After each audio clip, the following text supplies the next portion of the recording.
How do I use my pet grooming tool on the Riccar R70 Smart Mop and Vacuum? Hi, I'm Josh from Riccar, and we're going to show you how to configure and use the pet grooming tool with the handheld unit.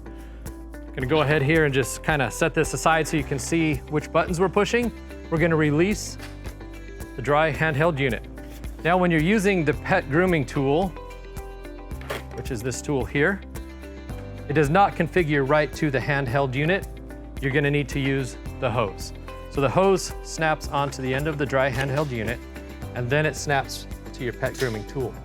The tool is designed so you can groom and brush the dog or cat or whatever you're going to use it on.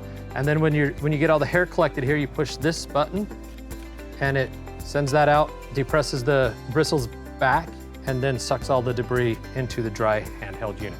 Now you're ready to use your pet grooming tool with your Riccar R70. Happy vacuuming.